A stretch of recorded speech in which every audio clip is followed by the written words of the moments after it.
உண்மையா சாப்பிடலையா யாரா? சரி, ரைட். என்ன மாதிரியே நீங்களும் பட்னியா தான் இருக்கீங்க.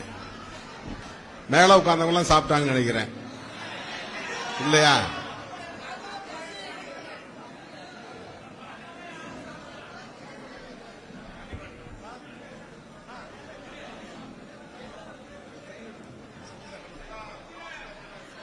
தனியா கூட கொடுக்கிறாரு செஞ்சி சிவா. எவ்வளவு? 50,000 செஞ்சி சிவா.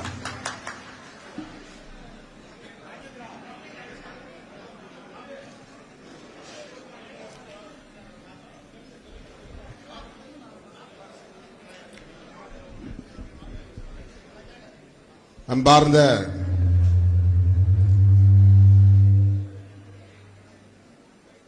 இந்த மண்டல செயற்குழுவை முன்னின்று ஒருங்கிணைத்திருக்கிற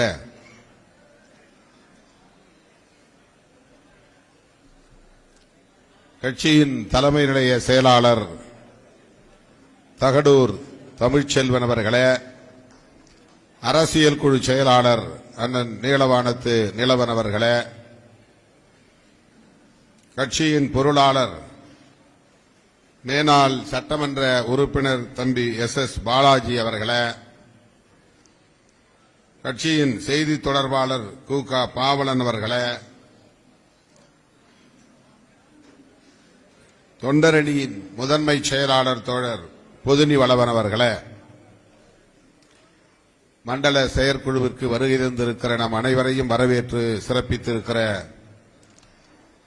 திருவண்ணாமலை தொகுதி மாவட்ட செயலாளர் ச. நியூட்டன் அவர்களே, முன்னிலை வகித்து நிகழ்வை சிறப்பித்துக் கொண்டிருக்கிற மண்டல செயலாளர்கள் பி.க.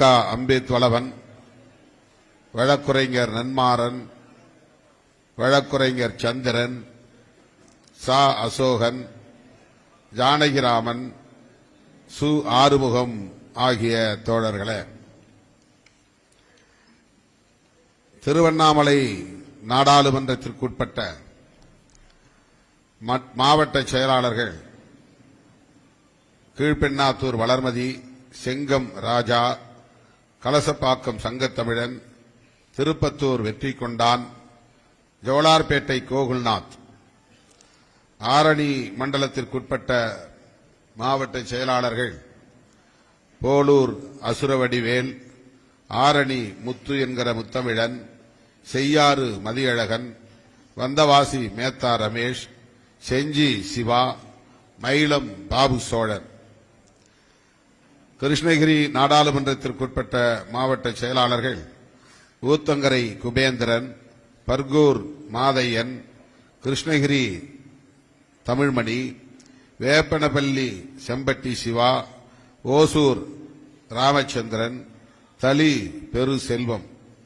வேலூர் நாடாளுமன்ற தொகுதிக்குட்பட்ட மாவட்ட செயலாளர்கள் வேலூர் இளங்கோ, கேவிக்குப்பம் சுதாகர், அணைக்கட்டு கோட்டி, குடியாத்தம் குமரேசன், ஆம்பூர் ஓம் பிரகாஷ், வாணியம்பாடி யுவராஜ். தருமபுரி நாடாளுமன்றத்திற்குட்பட்ட மாவட்ட செயலாளர்கள் தருமபுரி தாக்கு பாண்டியன், அரூர் சாக்கன் சர்மா, பாப்பிரெட்டிப்பட்டி சென்னகிருஷ்ணன், பாலக்கோடு ராஜகோபால், பெண்ணகரம் கருப்பண்ணன், மேட்டூர் மெய்யழகன். சேலம் நாடாளுமன்ற தொகுதிக்குட்பட்ட மாவட்ட செயலாளர்கள் ஓமலூர் சாமுராய் குரு, சேலம் மேற்கு மொழியரசு, சேலம் வடக்கு ராமன் என்கிற பிரபா வளவன், சேலம் தெற்கு காயத்ரி, வீரபாண்டி திருமாமாரி, எடப்பாடி சேப்பா ஆறுமுகம் ஆகிய தோழர்களே,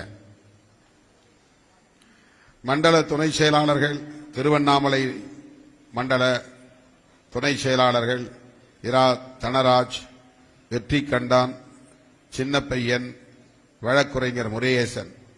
வேலூர் மண்டல துணை செயலாளர்கள் தமிழ்ச்செல்வன், சஜன்குமார், நவ்சாத், தீனா கோவேந்தன்.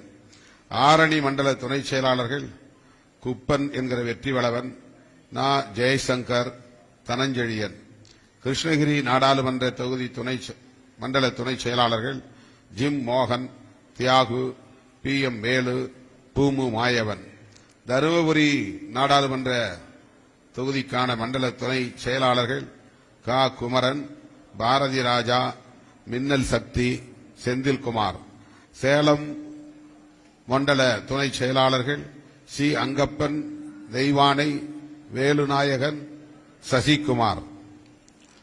திருவண்ணாமலை நாடாளுமன்ற தொகுதிக்குட்பட்ட மாநில பொறுப்பாளர்கள் சுபாஷ் சந்திர போஸ், பொறியாளர் செல்வம், வழக்குரைஞர் எழில்மாறன், வழக்குரைஞர் சாரோன் சவுந்தர், வழக்குரைஞர் கண்ணதாசன், அபிநய சுந்தரி, வழக்குரைஞர் மணியரசன், ஜே ரமேஷ், சேட்டு சுப்பிரமணி. வேலூர் நாடாளுமன்ற தொகுதிக்குட்பட்ட மாநில பொறுப்பாளர் சிவ செல்லப்பாண்டியன். கிருஷ்ணகிரி நாடாளுமன்ற தொகுதிக்குட்பட்ட மாநில பொறுப்பாளர்கள் சரவணன் என்கிற சங்கத்தமிழன், மாதேஷ், செந்தில் என்கிற செந்தமிழன், தேகூர் நாகராஜன், பழனிசாமி. தருமபுரி நாடாளுமன்ற தொகுதிக்குட்பட்ட மாநில பொறுப்பாளர்கள் போமு நந்தன், ஜெயந்தி, குண்டுசக்தி, மாரவாடி செந்தில், இன்னொரு செந்தில், முத்துக்குமரன், வழக்குரைஞர் வடிவேலன், சிவா, தனலட்சுமி, ஜோதிநாதன், செல்லை சக்தி. சேலம் நாடாளுமன்ற தொகுதிக்குட்பட்ட மாநில பொறுப்பாளர்கள் சௌ பாவேந்தன், நாவரசன், வசந்த், காஜா மொய்தீன், துரை வளர்மதி, வெளிச்சம் பிரவீன் ஆகிய முன்னணி பொறுப்பாளர்களே மற்றும் நெடுநேரமாக இங்கே காத்திருக்கிற இந்த மண்டலத்திற்குட்பட்ட கட்சியின் மூத்த பொறுப்பாளர்களே, என் உயிரின் உயிரான விடுதலை சிறுத்தைகளே,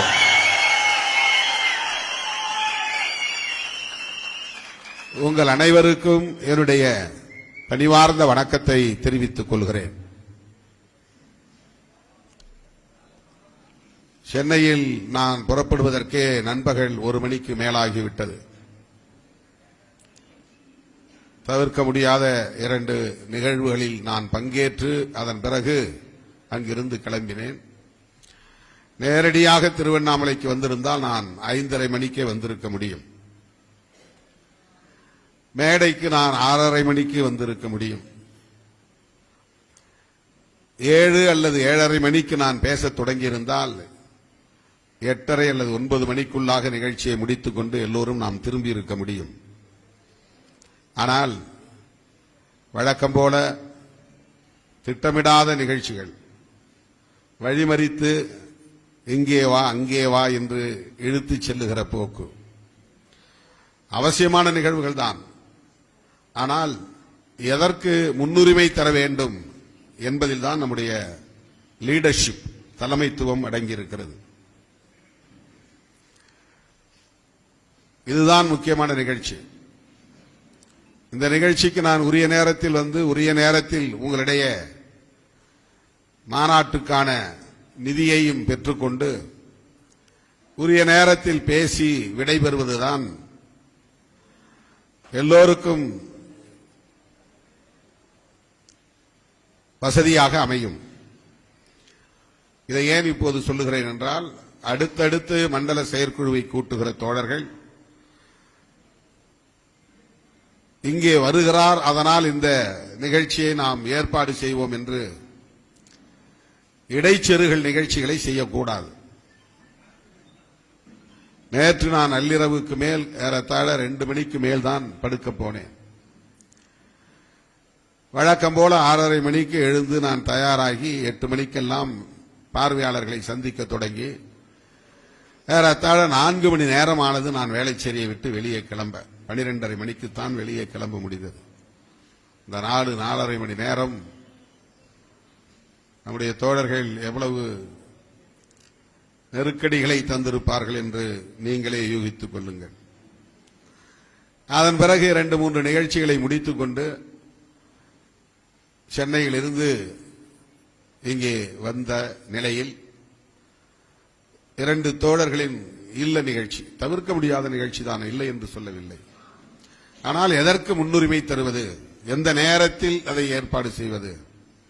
வழியில் கூட என்னோடு படித்த என்னுடைய வகுப்பு தோழருடைய படத்திறப்பு சோக்குப்பம் வில்லேஜ், இந்த கிராமத்தில், அதற்கு வர முடியாது, எனக்கு நேரமில்லை என்று தவிர்த்து விட்டேன். யாரும் நெருக்கடி தரவில்லை. ஆனால் மங்களம் அருகே எறும்பூண்டி கிராமத்தில் ஒரு படத்திறப்பு, பிறகு நாயுடுமங்கலம் அருகே நம்முடைய ஜெயமூர்த்தியின் மனைவி ஓராண்டுக்கு முன்பு காலமாகிவிட்டார், அவருடைய துணைவியாருடைய படத்திறப்பு. 2 நிகழ்ச்சிகள் தான், ஒவ்வொரு இடத்திலும் சில நிமிடங்கள் தான் இருந்தேன். ஆனால் 3 மணி நேரம் எடுத்துக்கொண்டது. பயண தூரம், வழியில் ஆங்காங்கே இயக்கத் தோழர்கள் வரவேற்பு என்கிற பெயரில் நிறுத்தி நிறுத்தி வழி அனுப்பி வைப்பது, இதன் மூலம் 3 மணி நேரத்திற்கு மேல் செலவழித்ததால் தான் இங்கே காலம் தாழ்ந்து வர நேர்ந்தது. ஆகவே நிகழ்ச்சியை ஒருங்கிணைக்கக்கூடியவர்கள், சென்னையிலிருந்து எத்தனை மணிக்கு அவர் கிளம்புவார், காலையில் அவருக்கு நிகழ்ச்சி இருக்கிறதா இல்லையா, அப்படி என்றால் எத்தனை மணிக்கு திருவண்ணாமலைக்கு வந்து சேருவார், எத்தனை மணிக்கு மண்டபத்திற்கு வந்து நிகழ்ச்சியில் பங்கேற்பார், இதையெல்லாம் கணக்கு போட்டு பார்க்க வேண்டும். ஆகவே இடையிலே எந்த நிகழ்ச்சியையும் இடைச்செருகல் செய்தால் முக்கியமான நிகழ்ச்சி பாதிக்கப்படும். எனக்கு இருக்கிற பிரச்சனையே இதுதான். நாளைக்கு நான் தருமபுரியிலே ஒரு திருமண நிகழ்ச்சியை முடித்துக் கொண்டு சேலத்தில் விமானம் பிடித்து சென்னைக்கு போய், சென்னையிலே பல நிகழ்ச்சிகளில், திருமண நிகழ்ச்சி உள்ளிட்ட பல நிகழ்ச்சிகளில் நான் பங்கேற்க வேண்டும். ஆனால் தருமபுரி தானே வருகிறீர்கள், அப்படியே கிருஷ்ணகிரி வந்து போங்கள், அங்கிருந்து 8 கிலோமீட்டர் தான். அங்கிருந்து விமான நிலையத்திற்கு தானே வருகிறீர்கள், பக்கத்தில் தான் என் இல்ல திறப்பு. இல்லம் திறக்க வருகிறீர்கள் அல்லவா, பக்கத்தில் தான் அலுவலகம் திறப்பு. அலுவலக திறப்புக்கு வருகிறீர்கள் அல்லவா, பக்கத்தில் தான் படத்திறப்பு. மேட்டூர் வரையில் இழுத்தடிக்கிறார்கள். இது ஒரு நல்ல தலைமைக்கான அழகு அல்ல. இதெல்லாம் முக்கியமான நிகழ்ச்சி தான், இல்லைன்னு நான் சொல்லல. ஆனா கணக்கு போட்டு பார்க்கணும், என்னுடைய நிகழ்ச்சி என்ன, அடுத்து நான் ஒப்புக்கொண்ட நிகழ்ச்சிகளுக்கு எப்போது நான் போய் சேர முடியும். நம்ம கட்சி நிகழ்ச்சி எவ்வளவு லேட் வேணாலும் வரலாம். நிறைய தோழமை கட்சி தலைவருடைய நிகழ்ச்சிகளில் பங்கேற்க முடியாமலே போய்விடுகிறது, அல்லது காலந்தாழ்ந்து செல்ல நேரிடுகிறது. இங்க வர்றதுனால இங்க வந்துதான் ஆகணும், அப்படி அங்க போன உடனே அவருக்கு போட்டியா இன்னொருத்தர் இந்த பக்கம் ஒரு 1.5 கிலோமீட்டர் தான் வாங்க பிடிச்சு இருப்பார். அங்க போனா அது 7 கிலோமீட்டர் 8 கிலோமீட்டர் இருக்கும். மெய்யழகன் 6 கிலோமீட்டர், பசங்களை கேட்டா அது 15 கிலோமீட்டர் தள்ளி இருக்குன்றாங்க.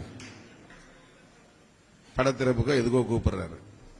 அப்ப நாளைக்கு நான் எப்படி 3:30 மணி பிளைட்டை பிடிக்க முடியும், நான் எப்படி சென்னைக்கு போக முடியும், அப்ப சென்னையிலே ஒப்புக்கொண்ட நிகழ்ச்சியில் எப்படி நான் பங்கேற்க முடியும்? ஒவ்வொருவருக்கும் ஒரு பொறுப்பு இருக்கிறது. ஒரு நிகழ்ச்சியை வெற்றிகரமாக நிறைவேற்றுவதற்கு, நடைமுறைப்படுத்துவதற்கு எல்லோரும் சேர்ந்து கலந்து பேசி முடிவு செய்ய வேண்டும். அங்கிருந்து வரும்போதே நான் சொன்னேன், இறங்கி போறதுக்கு ரூம், நான் ஹோட்டல்ல ரூம் போட்டிருக்கேன் நியூட்டன். எப்ப அங்க போனோம்னா அதுல ஒரு 1/2 மணி நேரம் 1 மணி நேரம் ஆகும். அங்க எல்லாம் திமுன்னு வந்து மேலே ஏறுவாங்க, அப்புறம் செல்ஃபி எடுப்பாங்க. நான் படியிலிருந்து கீழே இறங்குறதுக்கு 1/2 மணி நேரம் ஆகும். மண்டபத்துக்கு போக முடியாது. மண்டபத்தில் ஏதாவது ஒரு அறை இருந்தா சொல்லு, முகங்க கழுவிட்டு மேடைக்கு வந்துடுறேன். அதான் ரெடியா இருக்கு, நான் ரொம்ப ரெடியா இருக்கு, சொல்லி வச்சுட்டேன். உங்களுக்குன்னு தனி அறைய பூட்டு போட்டு சாவியை பத்திரமா வச்சிருக்கிறேன். இங்க போய் பார்த்தா எல்லாரும் பூட்டி கிடக்கு, சாவியை காணும். எங்க சாவி எங்க சாவின்னு அதுக்கே போராட்டம். இதெல்லாம் சின்ன சின்ன விஷயங்கள் தான். இதுல எல்லாம் லீடர்ஷிப் அடங்கி இருக்கிறது. ஒரு தலைமை என்பவர், தலைமைத்துவம் என்பது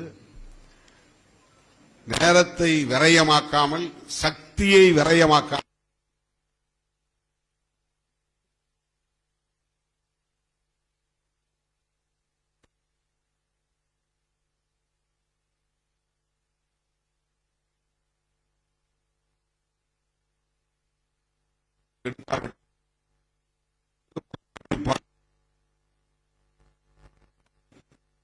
இருந்தால் அது ஒரு நல்ல லீடர்ஷிப்புக்கு அழகல்ல. இதெல்லாம் உங்களுக்கு நான் தான் சொல்ல முடியும், வேற யார்?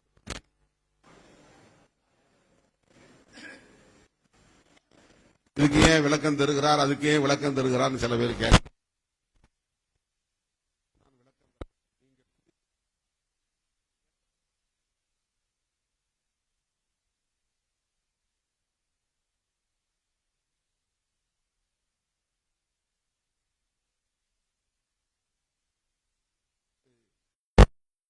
பொறுப்பு எனக்கு இருக்கிறது. ஒரு மேடைன்னா அந்த மாவட்ட செயலாளர்கள், மண்டல பொறுப்பாளர்கள், மாநில பொறுப்பாளர்கள் அப்படின்னா எத்தனை நாற்காலிகள் போடணும் இதெல்லாம் முன்கூட்டி பேசணும். இந்த நாற்காலிகள் மற்றவர்கள் எவ்வளவு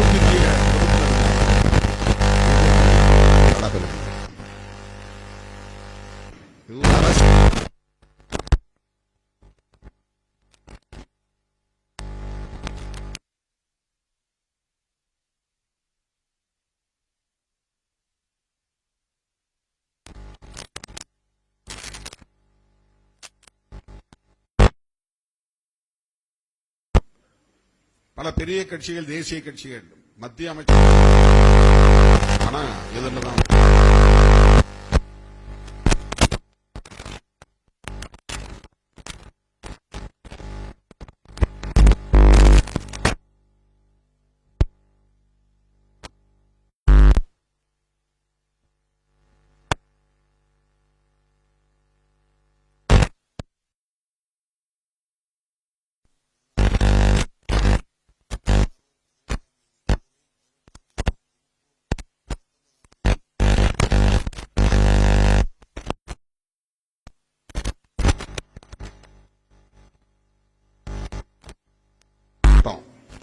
டெல்லிக்கு நான் போகணும்பா அப்படின்னு சொல்றேன். இல்ல நான் ஏற்பாடு பண்ணிட்டேன், வந்தே ஆகணும்.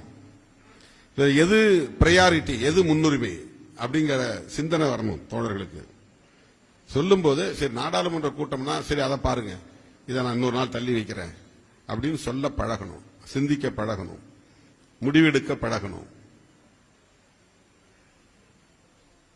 சென்னையிலிருந்து அவர் வர்றதுக்கு திருவண்ணாமலை வர்றதுக்கு 6 மணி ஆயிரும், இடையில இந்த நிகழ்ச்சிக்கு போனாக்க லேட் ஆயிரும் அப்படின்னு சொன்னா சரி அப்படின்னா பரவாயில்ல, அண்ணன் நேரா அங்க வரட்டும், மண்டபத்து வரட்டும் அப்படின்னு சொல்ல கற்றுக்கொள்ள வேண்டும். அதெல்லாம் முடியாது, அவர் எங்க ஊருக்கு வந்தாலே வந்தபடி, அப்ப அந்த நிகழ்ச்சி அது எனக்கு தெரியாது, மண்டபத்துக்கு எப்ப போவார் அதை பற்றி எனக்கு கவலை இல்லை, ஏன் ஊருக்கு வரணும்.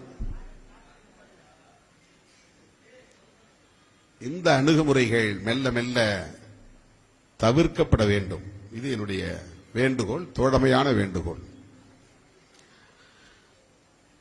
14ஆம் தேதி போறோம்னா, சிதம்பரத்துக்கு போறோம்னா உடனே அங்க எத்தனை இடத்துல எத்தனை நிகழ்ச்சி போடுவாங்கன்னு எனக்கு தெரியாது. உங்க வேலை முடிஞ்சு போச்சு, இதுக்கப்புறம் என்ன எங்கெங்க மறிப்பாங்கன்னு எனக்கு தெரியாது. நான் இப்ப இதுக்கு இதை தாண்டி நான் தருமபுரிக்கு போகணும். தருமபுரிக்கு வழியில எத்தனை இடத்துல என்ன மறிப்பாங்க, எத்தனை இடத்துல பிடிச்சி இழுத்துட்டு போவாங்கிறது எங்க போனாதான் எனக்கு தெரியும், போகும்போதுதான் தெரியும். ஏதோ செங்கத்துல ஒரு இடத்துக்கு போகணும்னு சொன்னாங்க, அது ஒரு இடத்துல நிறுத்தினா நான் விடுவேனா சும்மானு இன்னொரு இடத்துக்கு இழுப்பான். இதுவெல்லாம் ஆர்வத்தின் அடிப்படையில் கடந்த 30 ஆண்டுகளாக நீங்கள் இழுத்த இழுப்புக்கெல்லாம் நான் வளைந்து கொடுத்திருக்கிறேன், ஒத்துழைத்திருக்கிறேன். போக போக நாம் இதையெல்லாம் முறைப்படுத்தவும் ஒழுங்குபடுத்தவும் 10 மணிக்கு மேல சந்திக்க கூடாது அப்படின்னு நீங்களே முடிவு பண்ணணும். மனசாட்சியே இல்லாமல் 1 மணிக்கு வேலை செய்யல இருக்கிறாங்க. இரவு 1 மணிக்கு போற மொத்த உடல் சக்தியும் விரயமாயி எக்ஸாஸ்ட் ஆகி போய் படுத்தா விழுந்தா தேகலாம் அப்படின்னு நினைச்சு போகும்போது கேக் வெட்டணும்னு நினைப்பாங்க 10 பேர். நான் எப்படி அதை மறுக்க முடியும்? நான் காலையிலிருந்து வெயிட் பண்றேன் அப்படிம்பாங்க. சரி, இவ்வளவு நள்ளிரவுக்கு மேல படுக்கிறாள், காலையில எழுந்திருக்கிறது எவ்வளவு நேரம் ஆகும், அதுக்கு பிறகு அவர் தயாராகி வர வேண்டாமான்னு இப்படி கதவை திறந்தா போதும், திமின்னு உள்ள நுழைஞ்சிடும். இந்த முகத்தை கழுவிட்டு இப்படி கதவை திறந்தா போதும், அதுக்கு பிறகு நான் உள்ள இருந்து வெளியே வர்றது 1.5 மணி நேரம் 2 மணி நேரம் ஆகும். இது தினந்தோறும் நடக்கிற நிலைமை. தோழர்களே, நான் உங்களை நம்பி நடக்கிறேன், நீங்கள் என்னை நம்பி திரண்டு வருகிறீர்கள். நாம் இந்த நம்பிக்கையின் அடிப்படையில் தான் இயங்கிக் கொண்டிருக்கிறோம். இந்த இயக்கம் பலரின் கண்களை உறுத்துகிறது. இந்த இயக்கத்தின் வளர்ச்சியை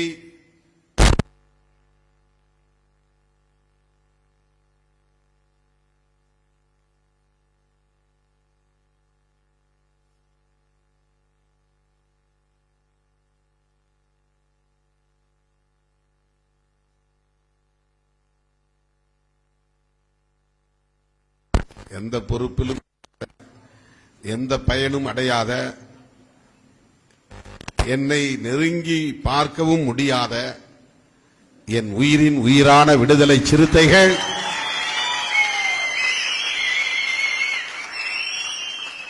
அப்படிப்பட்ட அவதூறுகளுக்கெல்லாம் உடனுக்குடன் பதிலடி கொடுத்து இந்த இயக்கத்தை பாதுகாத்து வருவதை எண்ணி நான் பெருமைப்படுகிறேன். சாதாரண ஆட்கள் எவ்வளவு அருமையா எழுதுகிறார்கள் தெரியுமா? எவ்வளவு அருமையா வாதிடுகிறார்கள். எனக்கு அதில் பெருமை. இன்றைக்கு கருத்தியல் சார்ந்து ஒரு இயக்கம் வளர்ந்திருக்கிறது என்றால் அது விடுதலை சிறுத்தைகள் கட்சிதான் என்பதை உரத்து சொல்ல முடியும். எல்லா கட்சியிலிருந்தும் ஒவ்வொரு கட்சியிலிருந்தும் 10 பேர் வாங்க, இந்த தலைப்பில் வாதிடுவோம் என்று சொன்னால் அந்த வாதத்தில் சிறுத்தைகள் வெற்றி பெறுவார்கள். ஒவ்வொரு கட்சியிலிருந்தும் 100 பேர் வாருங்கள், இன்றைய நடப்பு அரசியல் குறித்து ஒரு கட்டுரை எழுதுவோம் என்று சொன்னால் அதில் மிகச்சிறந்த கட்டுரைகளை எழுதக்கூடிய ஆற்றல் பெற்றவர்களாக விடுதலை சிறுத்தைகள் வளர்ச்சி அடைந்திருக்கிறார்கள். ஒரு கருத்தியல் சார்ந்த பேர் இயக்கமாக விடுதலை சிறுத்தைகள் கட்சி வளர்ந்து ஒரு மாநில கட்சியாக அங்கீகாரம் பெற்று ஆட்சியிலும் பங்கு அதிகாரத்திலும் பங்கு என்கிற கோரிக்கையை வென்றெடுத்திருக்கிறது, கனவை நனவாக்கி இருக்கிறது என்பதை இன்றைக்கு பலரால் சகித்துக் கொள்ள முடியவில்லை. முதலாக தேர்தல் அரசியலில் அடியெடுத்து வைத்த போது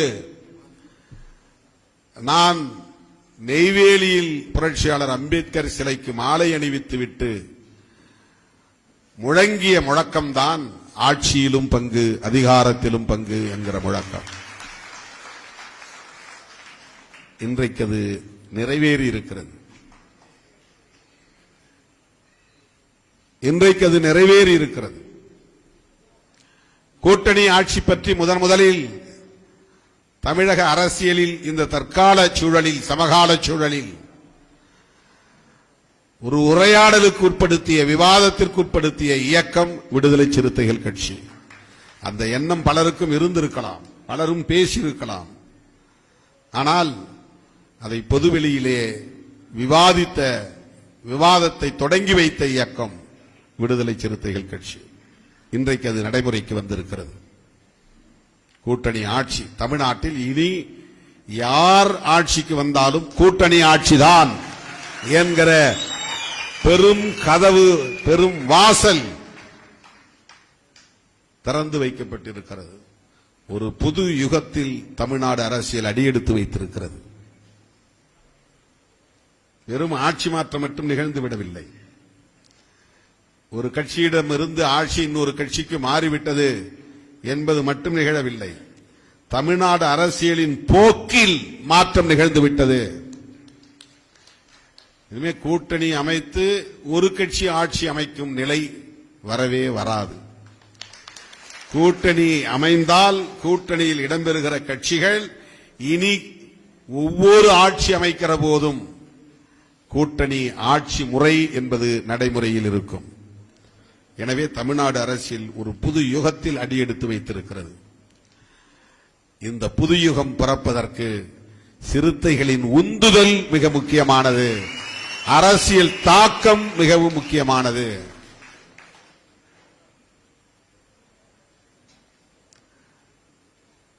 இதையெல்லாம் நீங்களும் புரிந்து கொள்ள வேண்டும். நம்முடைய பங்களிப்பு எந்த வகையில் இருக்கிறது என்று. எத்தனை % வாக்கு வங்கி, எத்தனை சீட்டு எம்எல்ஏ, எத்தனை சீட்டு எம்பி என்பதல்ல. இந்த அளவுக்கே இவ்வளவு தாக்கத்தை எங்களால் ஏற்படுத்த முடிகிறது என்று சொன்னால், இதுவரையில் ஒரு முறை கூட தனித்து போட்டியிடாமல், எவ்வளவு வாக்கு வங்கி இருக்கிறது என்று உறுதிப்படுத்தாமல், தொடர்ந்து தமிழக அரசியலில் தவிர்க்க முடியாத ஒரு அரசியல் சக்தியாக காய்களை நகர்த்த முடிகிறது என்று சொன்னால், அதுதான் சிறுத்தைகளின் சாதனை, சிறுத்தைகளின் வலிமை. பாராட்ட வேண்டும் என்று நினைத்தால் இந்த கோணத்தில் நம்மை பாராட்ட முடியும். நம்மை எப்படியாவது தாழ்த்தி பேச வேண்டும், சிதறடிக்க வேண்டும் என்று எண்ணுகிறவர்கள் நம்மை மிகச் சாதாரணமான பிரச்சனைகளுக்கெல்லாம் கடுமையாக விமர்சிக்கிறார்கள். அதற்கு என்ன அடிப்படை காரணமாக இருக்க முடியும்? எப்படி இவர்கள் இந்த அளவுக்கு இந்த அரசியல் களத்தில் தாக்குப்பிடித்து நிற்கிறார்கள் என்பதுதான். அவர்களால் இதனை சகித்துக் கொள்ள முடியவில்லை. இப்படிப்பட்ட சூது நிறைந்த இந்த அரசியல் களத்தில், சூழ்ச்சி நிறைந்த இந்த தேர்தல் களத்தில், வஞ்சகம் நிறைந்த அரசியல் களத்தில், துரோகம் நிறைந்த அரசியல் களத்தில் நாம் இன்னும் எவ்வளவு எச்சரிக்கையாக இருக்க வேண்டும், கட்டுப்பாடாக இருக்க வேண்டும், இன்னும் எவ்வளவு கட்டுக்கோப்பாக இருக்க வேண்டும், நம்முடைய ஆற்றலை விரயமாக்காமல் இன்னும் எவ்வளவு கவனமாக செயலாற்ற வேண்டும். யோசிச்சு பாருங்க. நான் இந்த மேடைக்கு வர்றது முன்னாடி நல்லா படுத்து உறங்கி ஓய்வெடுத்து மற்ற தலைவர்கள் மாதிரி மேக்கப் பண்ணி அப்படியே மடிப்பு களையாமல் அப்படி மேடையில் வந்து உட்கார்ந்து இதுவரை அன்றைக்காவது இங்க பார்த்திருக்கிறீர்களா? கசங்கி போய் தான் வந்து நிற்பேன். உடம்புல இருக்கிற எல்லா சக்தியும் போயிருக்கும். இங்க வந்து உட்கார்ந்து கொஞ்சம் அப்படி ஒரு சில நொடிகள் கண்ணாயிரம் பாருங்க. அந்த ஒரு நிமிஷம் 1.5 நிமிஷம் அதுதான் எனக்கு பூஸ்ட், எனர்ஜி பூஸ்ட்.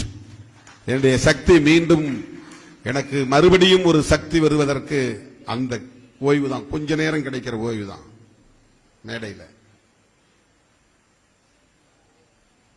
தோழர்களே, இந்த வஞ்சகம் நிறைந்த அரசியல் களத்தில் எப்படி நாம் செயலாற்ற வேண்டும், ஒருங்கிணைந்து இயங்க வேண்டும் என்கிற புரிதல் நமக்கு தேவை. தனியா உட்கார்ந்துக்கும் போது இதெல்லாம் யோசிக்கணும், நீங்க சிந்திக்கணும். நிதி கேட்டேன் அப்படின்னு சொன்னா அண்ணா நிதி கேட்டார். கட்டாயமா ஒரு தொகுதிக்கு 1 லட்சம் போய் நம்ம கொடுத்தே ஆகணும். முன்னணி பொறுப்பாளர்கள் நம்மாலான நிதியை கொடுத்தே ஆகணும் அப்படிங்கிற ஒரு உறுதிப்பாடு நமக்குள்ள இருக்கணும்.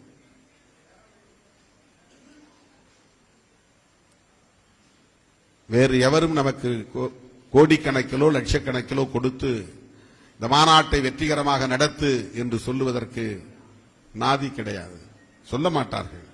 இவெல்லாம் ஏன் வளரணும் அப்படின்னு நினைக்கிறவன் எப்படி நமக்கு மாநாட்டு நிதிக்கு உதவுவார்கள்? இதெல்லாம் தான் அவங்களுக்கு உறுத்துது. எப்படி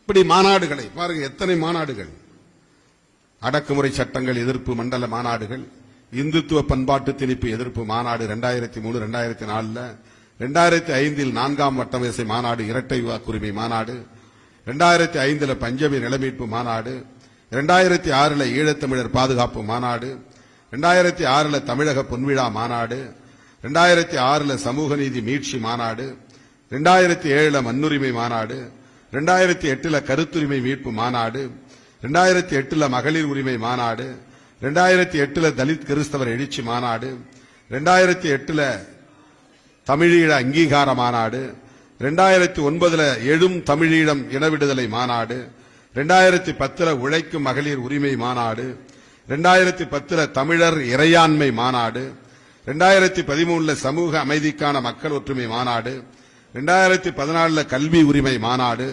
2015 வெள்ளி விழா மாநாடு, 15 மது ஒழிப்பு மகளிர் மாநாடு, 2016 நதிநீர் உரிமை பாதுகாப்பு மாநாடு, அதே 2016 அரசியலமைப்பு சட்ட பாதுகாப்பு மாநாடு, 2017 ஆணவ படுகொலைகள் எதிர்ப்பு மாநாடு, 2017 மாநில சுயாட்சி மாநாடு, 2017 திருப்பதி ஆந்திராவில் மாநில சுயாட்சி மாநாடுகள், 2017 வழக்கறிஞர் அணி மாநாடு, 2018 அரசியலமைப்பு சட்ட பாதுகாப்பு மாநாடு ஆந்திராவில், 2018 மாநில சுயாட்சி மாநாடு புதுச்சேரியில், 2018 வணிகர் அணி மாநாடு, 2018 பெண்களும் அர்ச்சகராகலாம் சட்டம் பாதுகாப்பு மாநாடு, 2019 தேசம் காப்போம் மாநாடு திருச்சி, 2019 ஆந்திராவில் தேசம் காப்போம் மாநாடு, 2019 சனாதன எதிர்ப்பு மாநாடு, 2024 வெல்லும் ஜனநாயகம் மாநாடு, 2024 மது மற்றும் போதைப்பொருள் ஒழிப்பு மகளிர் மாநாடு,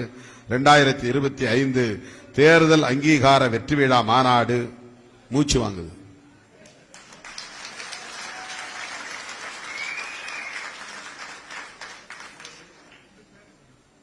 இதுல நிறைய பேரணிகள், தேசம் காப்போம் பேரணி, இன்னும் பல பேரணிகள். இப்ப மதச்சார்பின்மை காப்போம் பேரணி நடத்தணும், நீலச்சட்டை அணிந்து.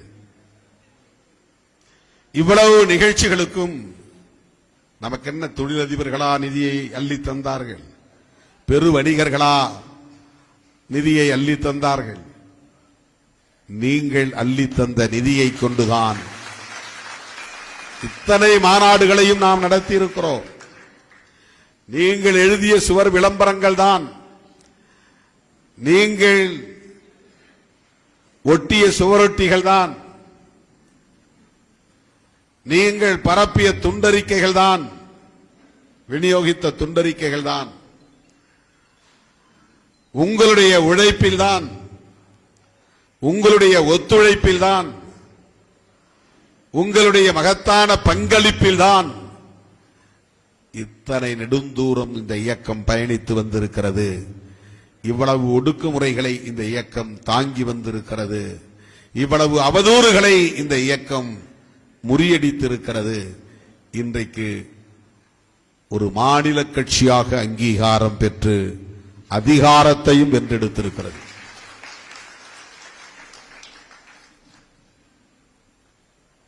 ஒரு கூட்டணியில நின்று ஜெயிச்சுட்டு இன்னொரு கூட்டணியில போய் அமைச்சராகலாமா?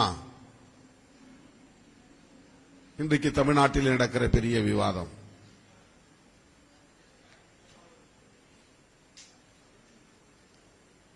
அந்த கூட்டணி, விடுதலை சிறுத்தைகள் அங்கம் வகித்த கூட்டணி, தேர்தலுக்கு முன்பே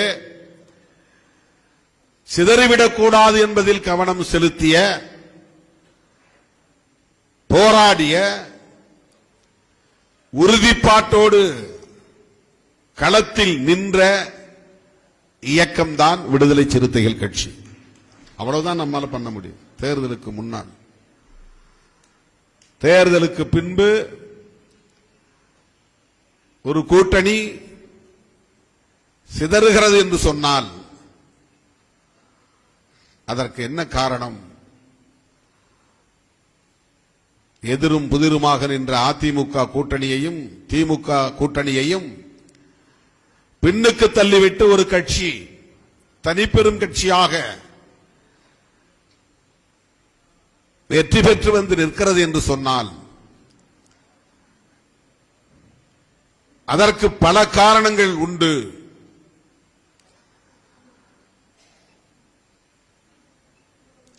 அந்த கட்சிக்கு, தனிப்பெரும் கட்சிக்கு இன்னொரு கூட்டணியில் இருந்து ஆதரவு நல்கும் நிலை ஏற்பட்டிருக்கிறது என்றால் திமுகவும் சரி அதிமுகவும் சரி தங்களை தாங்களே சுய விமர்சனம் செய்து கொள்ள தயாராக வேண்டும்.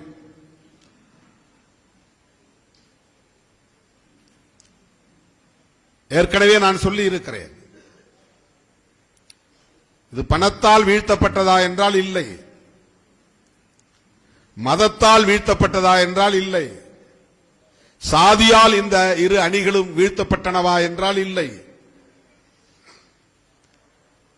அல்லது ஒரு கட்சியின் கட்டமைப்பு வலிமையால் இந்த இரண்டு அணிகளும் வீழ்த்தப்பட்டனவா என்றால் இல்லை.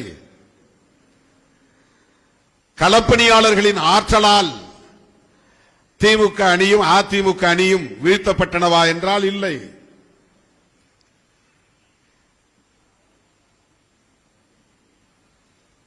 இதற்கு என்னதான் காரணம்? நெடுங்காலமாக திராவிட இயக்கங்களுக்கு எதிரான அல்லது திராவிட அரசியலுக்கு எதிரான வெறுப்பு அரசியல்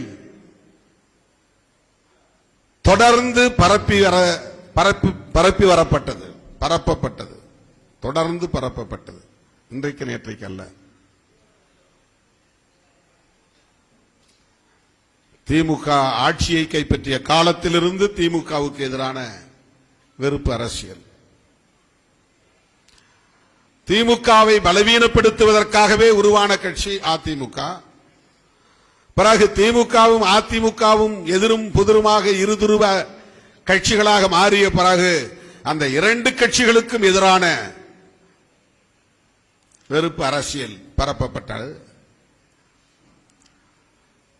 தொடர் தாக்குதல்கள் நிகழ்த்தப்பட்டன. அதனுடைய உச்சமாக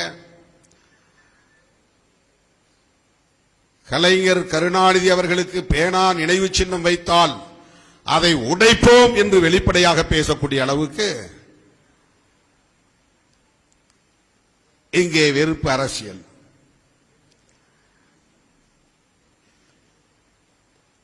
இன்றைக்கு அவர்கள் ஒரே மேடையில் ஒரே நிகழ்ச்சியில் கூடி குழவுகிறார்கள், கொஞ்சிக் கொள்கிறார்கள். அதுவெல்லாம் இங்கே விவாத பொருளாக மாறவில்லை. கலைஞருக்கு பேனா சின்னம் வைத்தால் நானே உடைப்பேன் அப்படின்னு சொன்னவர் யார் தெரியுமில்லே உங்களுக்கு? இன்றைக்கு அவரை பொது வேட்பாளராக நிறுத்தப் போகிறார்களாம். திருமாவளவன் எதிரியாகிவிட்டானாம். அந்த கூட்டணியை 2009 இருந்து பாதுகாத்தவன் திருமாவளவன். 2009 இருந்து திமுக காங்கிரஸ் கூட்டணியில் விடுதலை சிறுத்தைகள் இடம்பெற்றதனாலேயே உலகமெங்கும் வாழுகிற உலகத் தமிழர்களால் கடுமையான விமர்சனத்திற்கு உள்ளான பாவத்தை சுமந்தவன் திருமாவளவன். அன்றைக்கு மருத்துவர் ராமதாஸ், ஐயா நெடுமாறன், தோழர் தா பாண்டியன், அண்ணன் வைகோ, இந்த தலைவர்கள் எல்லோரும் சேர்ந்து என்னை, நீங்கள் ஒருவர்தான் திமுக கூட்டணியில் இன்னும் இருக்கிறீர்கள், வெளியே வந்தால் இந்த தேர்தலிலேயே திமுகவை ஒழித்துவிட முடியும் என்று வெளிப்படையாகவே கூட்டாக சேர்ந்து எல்லோரும் சொன்னார்கள். இதெல்லாம் இன்றைக்கு சொல்ல வேண்டிய தேவை வந்திருக்கிறது.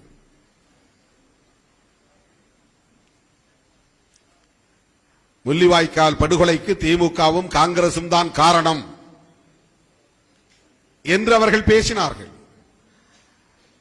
ஈழ அரசியலை வெறும் தமிழ்நாட்டு தேர்தல் அரசியலோடு பொருத்தி பார்க்க கூடாது என்று சொன்னவன் திருமாவளவன். ஈழத்தில் நடக்கிற அவலங்களுக்கு வெறும் தமிழ்நாட்டு தேர்தல் அரசியல் மட்டுமே காரணமாக இருக்க முடியாது. இது உலகளாவிய அரசியல்.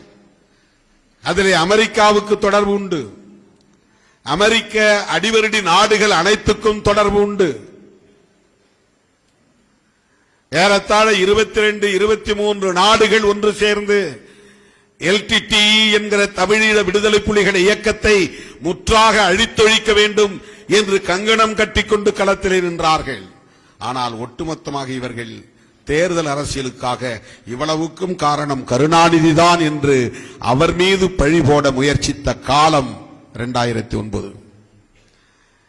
30 முதலமைச்சர்களுள் ஒருவர் கருணாநிதி. கலைஞர், முத்தமிழறிஞர் கலைஞர் 30 முதலமைச்சர்களுள் ஒருவர். 38 மாநிலங்களில் 30க்கும் மேற்பட்ட மாநிலங்கள், யூனியன் டெரிட்டரி பிரதேசங்கள், இதில் ஒரு மாநிலம் தமிழ்நாடு. வெளிவிவகார கொள்கையை ஒரு மாநிலத்தால் வரையறுத்து விட முடியாது. ஆகவே ஈழ விடுதலை அரசியலில் திமுக மட்டுமே பழி சுமக்க வேண்டும் என்கிற நிலையை அன்றைக்கு அவர்கள் அத்தனை பேரும் எடுத்த போது நான் சொன்னேன், 1991 ராஜீவ்காந்தி படுகொலைக்கு பிறகு அதிமுக என்ன ஆதரவு நிலையை எடுத்தது? புலிகளை ஆதரித்தார்களா? ஈழத்தை ஆதரித்தார்களா? விவாதங்கள் நடத்தியிருப்பார்களா? போராட்டங்களை நடத்தியிருப்பார்களா? பேரணிகளை நடத்தியிருப்பார்களா? ஈழத்திற்கும் விடுதலை புலிகளுக்கும் நேர் எதிராக இருந்த ஜெயலலிதா அம்மையாரை ஆதரிக்க வேண்டும் என்ற இந்த நிலைப்பாட்டை எப்படி நீங்கள் வலியுறுத்துகிறீர்கள் என்று கேள்வி எழுப்பினேன். புதிதாக போய் திமுகவோடு ஒட்டிக்கொள்ளவில்லை. ஏற்கனவே திமுக கூட்டணியில் 2006 இருந்து இருந்தோம், தொடர்ந்தோம். திமுக மீதும் காங்கிரஸ் மீதும் என்னென்ன அவதூறுகள் பரப்பப்பட்டனவோ அல்லது பழி சுமத்தப்பட்டனவோ அல்லது குற்றங்கள் சாட்டப்பட்டனவோ அவ்வளவு குற்றச்சாட்டுகளையும் நான் சுமக்க நேர்ந்தது. நானும் சுமந்தேன். அதிலிருந்து தொடர்ச்சியாக திராவிட இயக்க அரசியலுக்கு எதிரான அவதூறுகளை எல்லாம் திமுக தலைவர்கள் எதிர்கொண்டார்களோ இல்லையோ, பதிலளித்தார்களோ இல்லையோ, திருமாவளவன் பதிலடி கொடுத்தான். இனி பெரியாரை யார் இழிவுபடுத்தி பேசினாலும் விடுதலை சிறுத்தைகள் பொறுத்துக் கொண்டிருக்காது, சகித்துக் கொண்டிருக்காது என்று வெளிப்படையாக பேசியவன் திருமாவளவன்.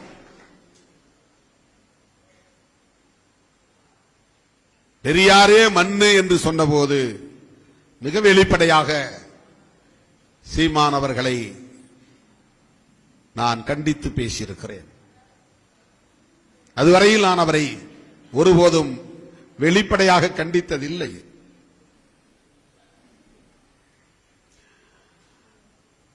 அவர்கள் திரிபுவாத அரசியலை உயர்த்தி பிடித்தார்கள். தெலுங்கு எதிர்ப்புதான் தமிழ் தேசிய அரசியல். கருணாநிதி ஒரு தெலுங்கர்.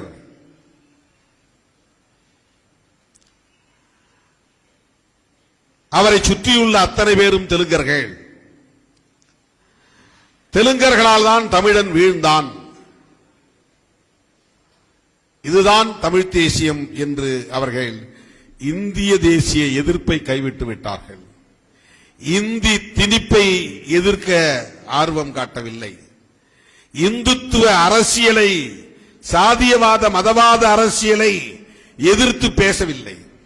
பாரதிய ஜனதாவை எதிர்த்து பேசவில்லை. RSS எதிர்த்து பேசவில்லை. வடவர் ஆதிக்கத்தை எதிர்த்து பேசவில்லை. வெறும் கருணாநிதி எதிர்ப்பு, திமுக எதிர்ப்பு, தெலுங்கர் எதிர்ப்பு என்று பேசுவதே இங்கு தமிழ் தேசிய அரசியல் என்று அவர்கள் திசை மாறி போன போது விடுதலை சிறுத்தைகள் குறுக்கிட்டோம்.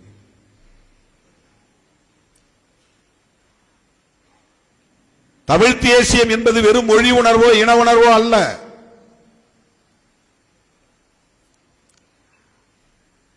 அண்ணன் பிரபாகரன் அவர்கள் அப்படி மொழி உணர்வும் இன உணர்வும் தான் தமிழீழ தேசியம் என்று உயர்த்தி பிடிக்கவில்லை. ஒரு தேச விடுதலைக்கான, தேசிய இன விடுதலைக்கான அரசியலை அவர் முன்னெடுத்த போது அந்த இனத்திற்கு நேர் எதிரான தேசியம் என்னவோ அந்த தேசியத்தை எதிர்த்தார். அதுதான் சிங்கள தேசியம். அது வெறும் சிங்கள மொழிவழி தேசியமாக மட்டுமில்லை, சிங்கள பௌத்த மொழி மதவாத தேசியமாக இருக்கிறது என்பதனால் சிங்கள பௌத்த பேரினவாதம் என்று தன்னுடைய பகையை அடையாளப்படுத்தினார். இலங்கை தழுவிய ஒரு தேசிய பார்வை அது. ஆனால் இந்த மண்ணில் தமிழ் தேசியம் என்பதே திமுக எதிர்ப்பு, கருணாநிதி எதிர்ப்பு என்று சுருக்கப்பட்டு விட்டது. தெலுங்கர் எதிர்ப்பு என்று சுருக்கப்பட்டு விட்டது. அந்த நேரத்தில் திமுகவினரை விட கருத்தியல் தளத்தில் வேகமாக சீறி பாய்ந்தவர்கள் சிறுத்தைகள்.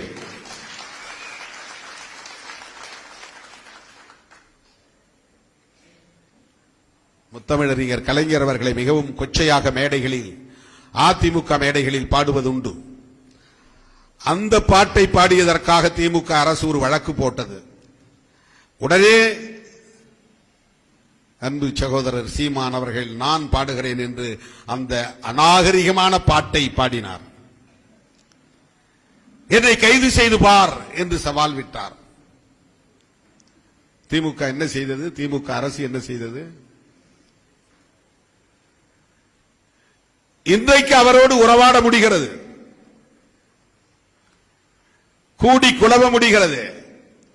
பொதுவெளியில் ஒருவரை ஒருவர் சந்தித்துக் கொள்வது நாகரிகமானதுதான், நான் மறுக்கவில்லை. விமர்சனங்கள் நாகரிக வரம்பை தாண்டி போகிற போது அந்த இடத்தில் தொடர்புடையவர்கள் எத்தகைய எதிர்வினையை ஆற்றினார்கள் என்கிற கேள்வி எழுகிறது.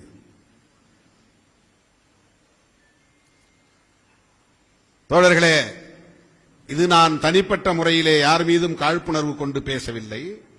விடுதலை சிறுத்தைகளை இன்றைக்கு எதிராக பார்க்கிற ஒரு பார்வை, இந்த ஒரே நிலைப்பாட்டுக்காக தமிழ்நாட்டில் ஏற்பட்டிருக்கிற அரசியல் சூழலால் காங்கிரஸ் அதிவேகமாக ஒரு நிலைப்பாட்டை எடுத்தது. இடதுசாரிகள் பின்னர் ஆதரவு நிலையை வெளிப்படுத்தினார்கள். திருமாவளவன் பொறுத்து நிதானமாக 4 நாள் கழித்து இந்த நிலைப்பாட்டை மேற்கொண்டான். அமைச்சரவையில் சேருகிற நிலைப்பாட்டை 10 நாள், கிட்டத்தட்ட 2 வாரங்களுக்கு பிறகு 14 நாள் கழித்துதான் அமைச்சரவையில் சேருகிற நிலைப்பாட்டை எடுத்தோம். பாராட்ட மனம் இருந்தால் திருமாவளவன் அவசரப்படவில்லை, எவ்வளவு நிதானமாக பொறுமையாக இந்த நிலைப்பாட்டை எடுத்திருக்கிறார் என்று பாராட்ட முடியும். அப்படி பாராட்ட யாருக்கு மனம் இல்லை. தாவேக சிவப்பு கம்பளம் விரித்து காத்திருக்கிறது, கைகளை அகல விரித்து காத்திருக்கிறது. காங்கிரஸை போலவே வேகமாக ஓடி கை கொடுத்திருக்க முடியும். பதவி கிடைக்கிறது, அதிகாரம் கிடைக்கிறது, ஆளும் கட்சி கூட்டணி, பாதுகாப்பு இருக்கும் என்று ஆசைப்பட்டிருந்தால் உடனே திருமாவளவன் முடிவெடுத்திருப்பார் அல்லவா? அந்த ஆசை இல்லாததால் தானே இவ்வளவு பொறுமையாக நிதானமாக எடுக்கிறார் திருமாவளவன் என்று சொல்லுவதற்கு இங்கே யார் இருக்கிறார்? இந்த ஆசை இல்லை, அதனால்தான் அவர் நிதானமாக முடிவெடுத்திருக்கிறார். இப்படியும் பேசலாம் அல்லவா? பாராட்டலாம் அல்லவா? பாராட்ட மனம் இருந்தால் பாராட்டலாம் அல்லவா? ரெடியா இருக்கிறாங்க, போய் ஜாயின் பண்ண வேண்டியதானே, இதான் கூப்பிடுறாங்களே, போய் ஜாயின் பண்ண வேண்டியதானே. அந்த அளவுக்கு தயாராக இருக்கிற நிலையிலும் கூட திருமாவளவன் தயங்கி தயங்கி தயங்கி முடிவெடுக்கிறான் என்றால் பதவியிலும் பவிசிலும் இவனுக்கு பெரிய நாட்டமில்லை என்றுதானே பொருள். அதை மட்டுமே ஒரு வரையறையாக கொண்டு முடிவெடுக்கவில்லை என்றுதானே பொருள். வேறு முக்கியமான ஒரு பார்வை அவரிடத்திலே இருக்கிறது, தொலைநோக்கு பார்வை இருக்கிறது, அல்லது கருத்தியல் சார்ந்த பார்வை இருக்கிறது, அல்லது எதிர்கால கணக்கு ஏதோ இருக்கிறது. இதையெல்லாம் அடிப்படையாக வைத்துதான் மிகவும் நிதானித்து திருமாவளவன் முடிவெடுத்திருக்கிறார் என்று யாரும் சொல்லவில்லை, சொல்ல மாட்டார்கள். அதை நாம் எதிர்பார்க்கவில்லை. இன்னும் சொல்ல போனால் தேர்ந்தெடுக்கப்படாத நிலையிலும் கூட, நான் ஒரு சட்டமன்ற உறுப்பினராக இல்லாத நிலையிலும் கூட என்னால் அந்த அமைச்சரவையில் ஒரு அமைச்சராக முடியும் என்கிற வாய்ப்பு இருக்கிறது. அதற்கான விவாதமும் வெளியிலே நடந்தது. எனக்கு அந்த ஆசை இருந்திருந்தால் அடுத்த நாளே நான் வருகிறேன், இதைவிட வேற என்ன என்று நான் போய் கட்டி அணைத்திருக்க முடியாதா? ஆற தழுவி இருக்க முடியாதா? எனக்கு இந்த துறையை ஒதுக்குங்கள் என்று கேட்டு இருக்க முடியாதா? ஓடினேனா? தழுவினேனா? அந்த இடத்திலும் நாங்கள் ஆதரவை வெளியிலிருந்து தருகிறோம், அமைச்சரவையில் சேரமாட்டோம் என்ற முடிவை 9ஆம் தேதி நான் அறிவிக்கிறேன். அதன் பிறகு பேச்சுவார்த்தை நடந்தது. அந்த பேச்சுவார்த்தையிலே உயர்கல்வித்துறையை வேண்டுமானாலும் நீங்கள் எடுத்துக் கொள்ளுங்கள், அல்லது விவசாயத்துறையை வேண்டுமானாலும் நீங்கள் எடுத்துக் கொள்ளுங்கள், அல்லது தொழிலாளர் நலத்துறையை வேண்டுமானாலும் எடுத்துக் கொள்ளுங்கள். நீங்கள் வந்தால் என்ற கேள்வி என்ற விவாதம் நடந்தது. அப்போதும் உறுதிபட நான் சொன்னேன், எந்த நிலையிலும் நான் அமைச்சரவையில் சேரமாட்டேன், நான் சேரமாட்டேன். கட்சி சேருவதென்று முடிவெடுத்தால் தேர்ந்தெடுக்கப்பட்ட உறுப்பினர் வன்னி அரசு அமைச்சராவார். பாராட்ட மனம் இருந்தால் பாராட்டலாம் அல்லவா? பாரா, எவ்வளவு பெரிய கோல்டன் ஆப்பர்ச்சுனிட்டி, திருமாவளவன் ஒரு மினிஸ்டர் ஆயிருக்கலாமே, ஏன் அவர் போய் சேரல? அவருக்கு அதுல அவ்வளவு ஈடுபாடு இல்லை. தனக்கு மந்திரி பதவி கிடைக்குங்கிற வாய்ப்பு இருந்தும் கூட தன்னோடு 30 ஆண்டுகளாக பயணித்த ஒரு சாதாரண தோழரை அமைச்சராக்கி ஆட்சி அதிகார பீடத்தில் அமர வைத்திருக்கிறாரே திருமாவளவன் என்ற கோணத்தில் பாராட்டலாம் அல்லவா? பாராட்ட மனம் இருந்தால் பாராட்டலாம் அல்லவா?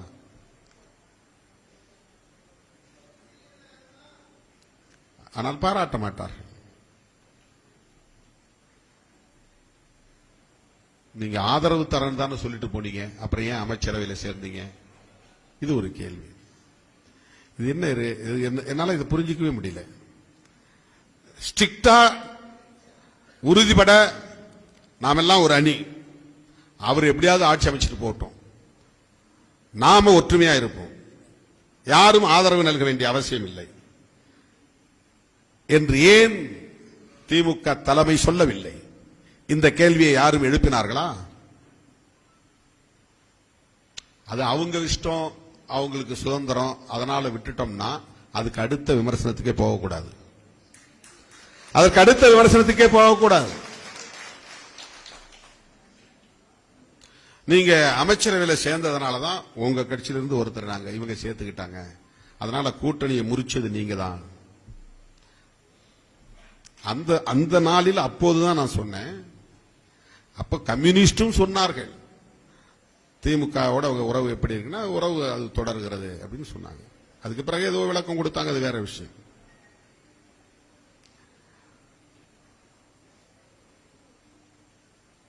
தோழர்களே, தமிழ்நாட்டு அரசியலில் நாம் குறிவைக்கப்படுகிறோம் என்பதை புரிந்து கொள்ள வேண்டும். நம்ம ஒரு பெரிய சக்தி இல்ல, 40-50 எம்எல்ஏக்கள் நாம் வச்சிருக்கல, 10-15 எம்பிக்களை நாம் வைத்திருக்கவில்லை. உறுதிப்படுத்தப்பட்ட வகையில் 8% 10% நம்முடைய வாக்கு வங்கி இருக்கிறது என்ற நிலையில் நாம் இன்னும் வளரவில்லை. ஆனாலும் நாம் குறிவைக்கப்படுகிறோம். இதற்குத்தான் நான் இவ்வளவு விளக்கங்களையும் உங்களுக்கு சொல்லுகிறேன். விடுதலை சிறுத்தைகள் கட்சி ஒரு பொருட்டே அல்ல என்று அவர்களால் கடந்து செல்ல முடியவில்லை. திருமாவளவன் ஒரு ஆளே இல்லை என்று அவர்களால் கடந்து செல்ல முடியவில்லை. திருமாவளவன் தவிர்க்க முடியாத ஒரு ஆள். விடுதலை சிறுத்தைகள் கட்சி தவிர்க்க முடியாத ஒரு இயக்கம். இதுதான் அவர்களின் கண்ணை உறுத்துகிறது. எப்படி இந்த ஆளை டேமேஜ் பண்ணலாம், அப்படி ஒன்று சொன்னார், இப்படி ஒன்று சொன்னார். திமுக கூட்டணியில் இருந்தப்ப தாவேகா தலைவரை நாங்கள் விமர்சித்தது உண்மை, நான் மறுக்கவில்லை.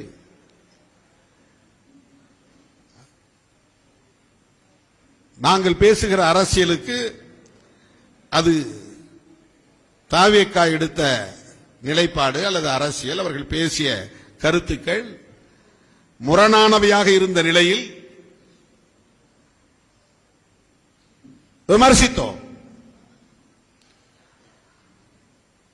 ஆட்சி அமைப்பதற்கு நெருக்கடியான ஒரு சூழலில் இந்த விமர்சனங்களை எல்லாம் கடந்து எங்கள் உறவை தாவேகா விரும்புகிறது என்கிற போது அந்த உறவை நாங்கள் தக்க வைத்துக் கொண்டிருக்கிறோம். அவ்வளவுதான். இதில் என்ன அரசியலில் பெரும் பிழை? நம்ம தம்பிங்க சில பேர் இப்ப 2 நாளைக்கு முன்னாடி தாத்தா ரெட்டமலை சீனிவாசன் பிறந்த நாள் அன்று நான் கொடுத்த பேட்டி ஒரு நறுக்கு மட்டும், அதாவது ஒரு கிளிப்பிங்ஸ் முன்னையும் பின்னையும் வெட்டிட்டு தொடர்கிறது, திமுக கூட்டணி தொடர்கிறது அப்படிங்கறத மட்டும் போட்டாங்க. உடனே நிறைய தம்பி எனக்கே மெசேஜ் போடுறாங்க. என்னன்னா, விருதுகள் வழங்கும் விழாவில் நீங்க அப்படி பேசுனீங்க, இப்ப இப்படி பேசுறீங்க. அப்போ நம்முடைய பாலாஜி அவர்கள் தான் பேஸ்புக்ல ஒரு ஸ்டேட்டஸ் போட்டாரு, ட்வீட்ல போட்டாரு. கடந்த கால நிகழ்வுகளை குறிப்பிடுகிற போது அந்த சொற்றொடர் வந்தது. இப்படி சொன்னேன், அது பின்னால வருது, என்று சொன்னேன், என்று விளக்கினேன். இது பாஸ்ட் டென்ஸ். திமுக கூட்டணி தொடர்கிறது என்று சொன்னேன், என்று சொன்னேன்ங்கிறத கட் பண்ணிடுறான். தொடர்கிறது அப்படிங்கறத மட்டும் போடுறான். உடனே திருமாவுக்கு என்ன ஆச்சு? இதை மட்டும் பாக்குற அந்த நுனிப்புல் மேயிற ஆட்கள் இருக்காங்கல்ல, பேட்டியை முழுசா பார்க்க இப்ப யாருக்கும் மைண்ட் கிடையாது, அமைதி கிடையாது. 1.5 நிமிஷம் கூட ரீல்ஸ் யாரும் இப்ப பாக்குறது இல்ல, அப்படியே தள்ளி விட்டுறாங்க.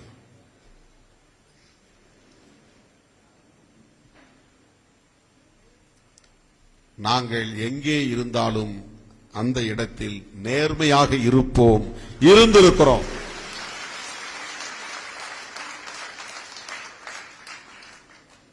இப்ப ஒரு கருத்து சொன்னேன், ஏன் இவங்க 2 பேரும் ஒன்னா இருக்க கூடாதுன்னு.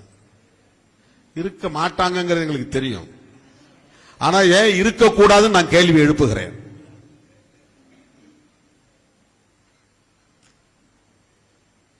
ஏன்னா இந்த பலவீனத்தை பயன்படுத்தி இன்னைக்கு திமுக தனிமைப்படுத்தப்பட்டிருக்கிறது, அதிமுக சிதறிக் கொண்டிருக்கிறது, திராவிட அரசியலின் எதிர்காலம் கேள்விக்குறி ஆகிக் கொண்டிருக்கிறது. பெரியார் அரசியலின் எதிர்காலம் என்னவாகும் என்கிற கவலை அதிகரிக்கிறது. இந்த இடத்தில் வி த லீடர்ஸ் அப்படின்னு ஒருத்தர் கட்சி தொடங்கி இருக்கிறார். வி த லீடர்ஸ் இங்கிலீஷ்ல. அவர் ஐபிஎஸ் படிச்சவர். யாருன்னு உங்களுக்கு தெரியாது. வி த பீப்புள் அப்படின்னு நாம கான்ஸ்டிடியூஷன்ல படிச்சிருக்கிறோம். மக்களாகிய நாங்கள், we the people of India, இந்திய மக்களாகிய நாங்கள். வினா நாங்கள், த பீப்புள்னா மக்கள். இவர் வி த லீடர்ஸ் ஆரம்பிக்கிறார். லீடர்ஸ்னா தலைவர்களாகிய நாங்கள் அப்படின்னு. அவர் போய் கவர்மெண்ட்ல தான் ரிசைனேஷன், வாலண்டரி ரிட்டையர்மெண்ட் எழுதி கொடுப்பாங்க. அதை அவங்க மேல எதுவும் அலிகேஷன்ஸ் இல்லைன்னா விஆர்எஸ் ஏத்துக்குவாங்க. ஏத்துக்கிட்ட பிறகு பணியை விட்டு அவர் வெளியே வந்துடலாம். இது அரசு பணியில் தான் நடக்கும். இப்ப நான் எம்பி எலெக்ஷன் நிக்கிறதுக்காக போய் ரிசைனேஷன் லெட்டர் கொடுக்க போனேன். எங்க டைரக்டர் என்ன சொல்லிட்டாரு, நோ நோ நோ அப்படிலாம் தர முடியாது, இன்னும் ஒரு டிபார்ட்மெண்டல் என்கொயரி உங்க மேல இருக்குது, அதை முடிச்சுட்டு தான் போகணும் அப்படின்ட்டாரு. மூப்பனார் கூப்பிட்டு ஹோம் செக்ரட்டரி பேசினார். ஹோம் செக்ரட்டரி கூப்பிட்டு டைரக்டர் பேசினார். அவரு உடனே பதறி அடிச்சுக்கிட்டு, ஐயோ திருமாவளவன் வாப்பா வாங்கிட்டு போ ரிசைனேஷன் லெட்டரை, நான் ஏத்துக்கிட்டேன் என்று என்னுடைய பதவி விலகல் கடிதத்தை ஏற்றுக்கொண்டு இவர் இந்த தேதியில் இருந்து, இந்த நிமிடத்திலிருந்து இவர் இந்த அரசு பதவியிலிருந்து விலகிவிட்டார் அப்படின்னு சான்றிதழ் கொடுத்தார். இது அரசு பணியில் விலகுவதற்கு கடிதம் போட்டு அனுமதிக்கு காத்திருக்கணும். கட்சியிலிருந்து விலகிறதுக்கு ஏன் இவர் போய் டெல்லியில உட்கார்ந்து இருந்தாரு? அண்ணாமலை வெளியே பிரஸ் மீட்ல சொல்லிட்டு போக வேண்டியதானே, நான் இப்ப பிஜேபியில இல்ல, தனியா கட்சி தொடங்க போறேன் அப்படின்னு சொல்லிட்டா முடிஞ்சு போச்சு. ஆனா இவர் டெல்லியில போய் கடிதம் கொடுத்துட்டு மோடி, அமித்ஷா இவர்களெல்லாம் பார்த்து அவங்க அதை படிச்சு பார்த்துட்டு அதை ஆராய்ச்சி பண்ணிட்டு, உங்க லெட்டர் அக்செப்டட், நீங்க இனிமே போலாம் வெளியே. யாராவது எந்த உலகத்திலே நடக்குமாப்பா? ஒரு பொலிட்டிக்கல் பார்ட்டியிலிருந்து வெளியே போறதுக்கு யாராவது ரிசைனேஷன் லெட்டர் கொடுத்து அதை அக்செப்டன்ஸ் வரலுக்கு காத்திருந்த வரலாறு உலகத்தில் உண்டா? இப்ப நீங்க பிடிக்கலன்னா நீங்க பாட்டு வெளியே போயிட்டே இருக்கலாம், யாரும் கேட்க போறா? ஏன்னா நீங்களா வந்தீங்க, நாம எல்லாம் ஒன்னா வாலண்டரியா வந்திருக்கிறோம். வெளியே போகணும்னா யார் வேணாலும் எப்ப வேணாலும் வெளியே போகலாம். வெளியே போயிட்டு பிரஸ் மீட் பண்ணலாம், பத்திரிகையாளரை கூப்பிட்டு நான் இப்போ இந்த நிமிடத்திலிருந்து விடுதலை சிறுத்தைகள் கட்சியில இல்ல, சோ காரணம் அப்படின்னு சொல்லிட்டு போயிட்டே இருக்கலாம். யார் என்ன பண்ண போறா? அரெஸ்டா பண்ண முடியும்? என் கட்சியிலிருந்து நீ எப்படி வெளியே போனாய், விலகினாய் அப்படின்னு நான் என்ன கேஸ் கொடுக்க முடியுமா அல்லது கைது பண்ண முடியுமா? ஆனா அண்ணாமலை அனுமதி வாங்கிக்கிட்டு கட்சி தொடங்குறார். இது ஆழ சிந்திக்க வேண்டிய ஒன்று. பிஜேபி இன்னொரு முகத்தோடு, ஆர்எஸ்எஸ் இன்னொரு முகத்தோடு தமிழ்நாட்டுக்குள்ளே அடி எடுத்து வைக்கிறது. இங்கே சொந்த முகத்தோடு வந்தால் பிஜேபியால் ஒருபோதும் வெற்றி பெற முடியாது, போனி ஆகாது. ரொம்ப காலம் முயற்சி பண்ணி பார்க்கறாங்க, ஒன்னும் கதை நடக்கல. இப்ப ஒரே ஒரு எம்எல்ஏ தான் ஜெயிச்சிருக்காங்க ஏடிஎம்கே கூட்டணியில, ஒரே ஒரு எம்எல்ஏ நீலகிரியில, ஊட்டி. ஆனா 27 இடத்துல போட்டிட்டாங்க. திமுக கூட்டணியில் நாம் எடுத்த முன்முயற்சி வெற்றி பெற்று விட்டது. பிஜேபி இங்கு வலிமை பெற்றுவிடக் கூடாது, அதிமுக கூட்டணி ஆட்சிக்கு வந்துவிடக் கூடாது, அதிமுக கூட்டணியை தோற்கடிக்க வேண்டும். அதுல நாம் வெற்றி பெற்றுட்டோம். இடையில மூன்றாவது சக்தி வந்து விட்டது. இதை யாரும் எதிர்பார்க்கல.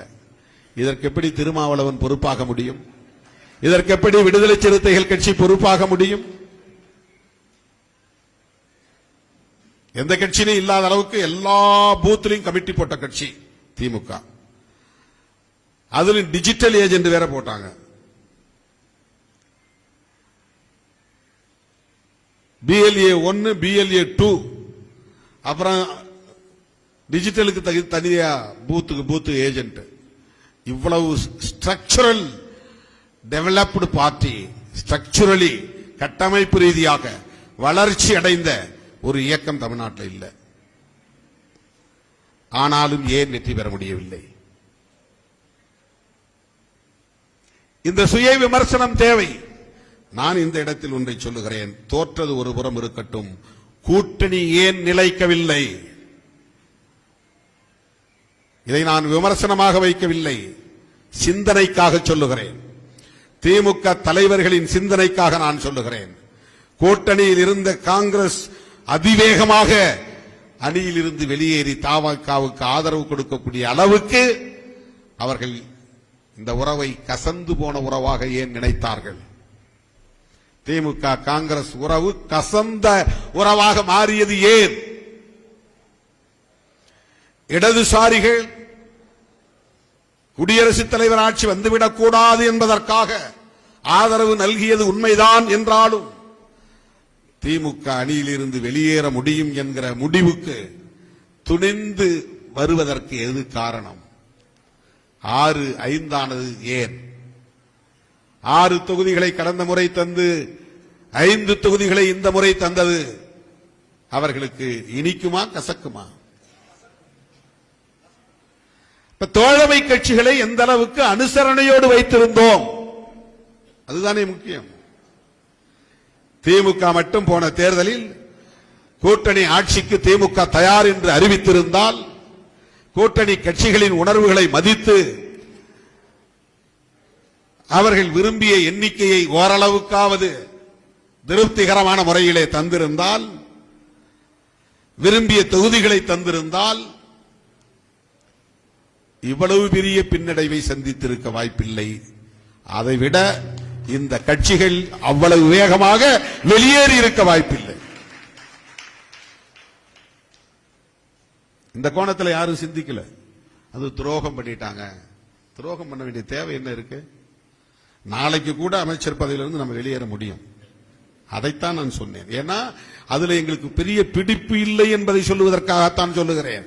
உடனே இங்க இருக்கிறவன் என்ன சொல்றான்? இருக்கிற இடத்துல விசுவாசமா இருந்தா நம்மள ஒரு அடிமையாவே பாக்குறான். சுதந்திரமா சிந்திக்கிற ஆளா பார்க்கல.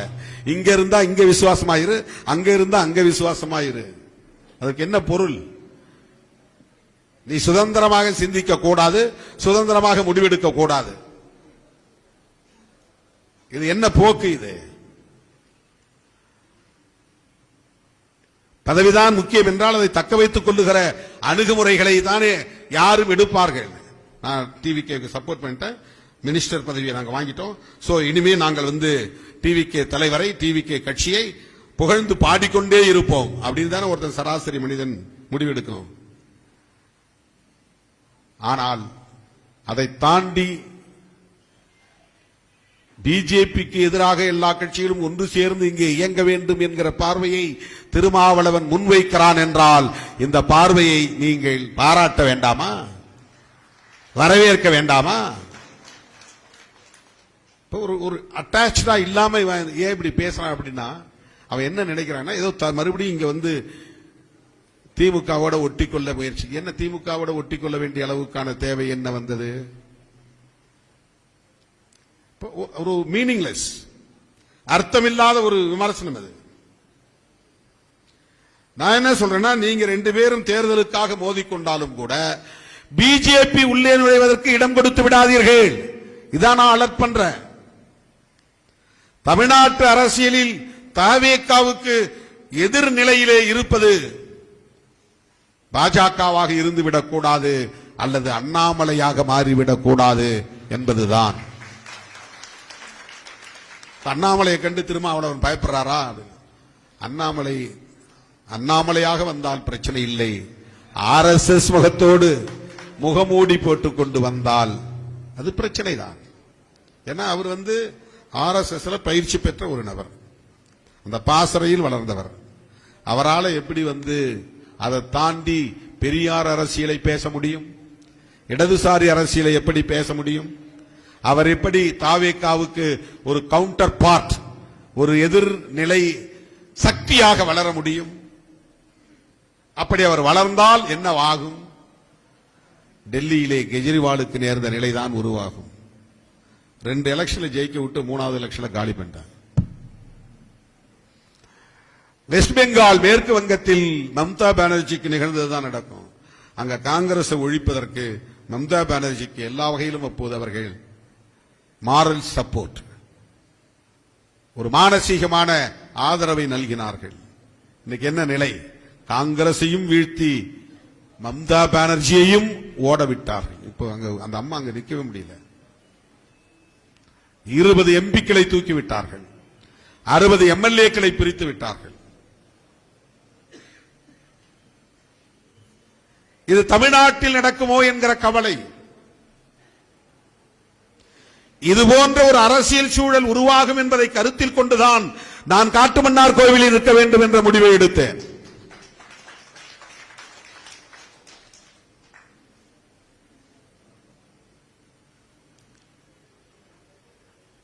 கூட்டணி தலைவர் சங்கடப்பட்டு விடக்கூடாது, மனம் நோகக்கூடாது. அவருடைய விருப்பத்திற்கு மாறாக நாம் செயல்படக்கூடாது என்று என் விருப்பத்தை நான் பின்னுக்கு தள்ளிவிட்டேன். என்னுடைய ஆசையை நான் விட்டுட்டேன். MLA ஆகணும்னு ஆசைப்பட்டேன், சட்டமன்றத்திற்கு போகணும்னு ஆசைப்பட்டேன், காட்டுமன்னார் கோவிலில் நிற்க வேண்டும் என்று ஆசைப்பட்டேன். மக்கள் நல கூட்டணியில் வெறும் 87 ஓட்டுல பறிகொடுத்த நிலையில இப்போதாவது வெற்றி பெற்று சட்டமன்றத்தில் போய் ஒரு 5 வருஷம் நம்ம மக்களுக்காக பேச முடியும் என்கிற நம்பிக்கையோடு கனவுகளோடு என் பெயரை நான் அறிவித்தேன். ஆனால் ஒரே ஒரு வார்த்தை தான் சொன்னார். ஃபோர்ஸ் பண்ணல, கட்டாயப்படுத்தல, வற்புறுத்தல. நீங்க ஒரு கட்சி தலைவர், உங்களுக்கு தெரியாதது இல்லை அப்படின்னு சொன்னார். அண்ணா உங்க மனசுல என்ன இருக்கு சொல்லுங்க அப்படின்னு. ரீகன்சிடர் பண்ணுங்க. அவ்வளவுதான். உடனே எழுந்தேன். சரிண்ணே, நான் நிக்கல, தமிழ்நாடு முழுக்க நான் சுற்றுப்பயணத்துக்கு போறேன் அப்படின்னு கூட்டணி தலைவரிடத்தில் சொல்லிவிட்டு வந்தவன் நான். நம்முடைய ஆசையை கட்டுப்படுத்திக் கொண்டு நம்முடைய விருப்பத்தை கூட பின்னுக்கு தள்ளிவிட்டு கூட்டணியின் நலன் முக்கியம், கூட்டணி தலைவரின் உள்ளம் நோகக்கூடாது, இந்த அடிப்படையிலே நான் முடிவெடுத்தேன். ஆனால் இன்றைக்கு விடுதலை சிறுத்தைகளை திமுகவுக்கு எதிராக நிறுத்த பார்க்கிறார்கள். விடுதலை சிறுத்தைகளை தவேகாவுக்கும் எதிராக நிறுத்த பார்க்கிறார்கள். திருமாவளவன் இப்படி பேசுறாரு, அப்படி பேசுறாரு. உடனே அன்புமணி இங்க உள்ள வர போறாரு, திருமாவளவன் வெளியே போக போறாரு.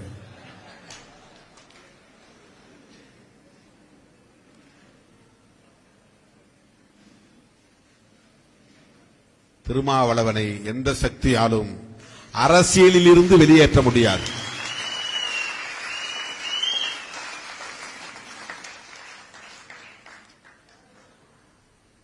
அரசியலில் இருந்து வீழ்த்த முடியாது. அதை ஆணவத்தோடு சொல்லவில்லை, நம்பிக்கையோடு சொல்லுகிறேன். ஏனென்றால் நீங்கள் என்னோடு இருக்கிற வரையில் அந்த நம்பிக்கை ஒருபோதும் தளர்ந்து போகாது. 11 மணி ஆக போகிறது. இன்னும் அரங்கம் நிறைந்திருக்கிறது. பட்டினியாக இருக்கிறீர்கள். இன்னும் உற்சாகம் குறையவில்லை, அந்த வீரியம் குறையவில்லை, அந்த வேகம் குறையவில்லை, அந்த எழுச்சி குறையவில்லை.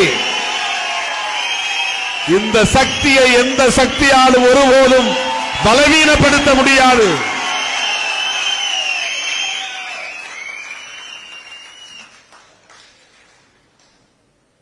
என்ன அவங்களுக்கு ஒரே ஒரு உத்தி, திருமாவளவன் முன்ன மாதிரி ஸ்டெடியா இல்ல அப்படின்னு சொன்னா கொஞ்சம் ஊசலாட்டத்தில் அதிருப்தியில் இருக்கிற சக்திகள் எல்லாம் கட்சிக்குள்ள ஒரு குழப்பத்தை உருவாக்குவாங்க. அதான் அவங்க எதிர்பார்க்கும்.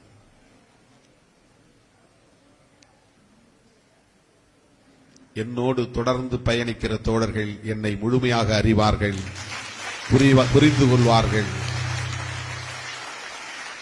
எந்த விமர்சனங்களாலும் திருமாவளவனையும் சிறுத்தைகளையும் பலவீனப்படுத்திவிட முடியாது என்பதை நான் உறுதிபட சொல்ல கடமைப்பட்டிருக்கிறேன். இதை உறுதிப்படுத்துவதற்கான வாய்ப்புதான் ஆகஸ்ட் 17 தமிழ் தேசிய எழுச்சி மாநாடு. ஒவ்வொருவரும் பொறுப்போடு செயல்பட வேண்டும். ஏனோ தானோ என்று செயல்படக்கூடாது. ஒரு மாதம் தானே இடைவெளி இருக்கிறது என்று எண்ணக்கூடாது. இன்று இரவிலிருந்தே நீங்கள் செயல்பட தொடங்க வேண்டும். திரும்பும் திசையெல்லாம் நீலம் சிவப்பு வண்ணம் இருக்க வேண்டும். மாநாட்டு விளம்பரங்கள் இருக்க வேண்டும். துண்டறிக்கைகள் கிராமம் கிராமமாக விநியோகிக்கப்பட வேண்டும். சுவரொட்டிகள் ஒட்டப்பட வேண்டும். சமூக வலைத்தளங்களில் இந்த ஒரு மாத காலத்திற்கு முழுக்க தமிழ் தேசிய எழுச்சி மாநாடு என்கிற அந்த முழக்கம்தான் பரப்பப்பட வேண்டும். மீண்டும் ஒரு களம் நாம் யார் என்று நிரூபிப்பதற்கான, உறுதிப்படுத்துவதற்கான களம். கருத்தியல் சார்ந்த ஒரு களம். நாம் பேசுகிற அரசியல் தமிழ் சமூக தளத்தில் பெரும் தாக்கத்தை ஏற்படுத்த வேண்டும்.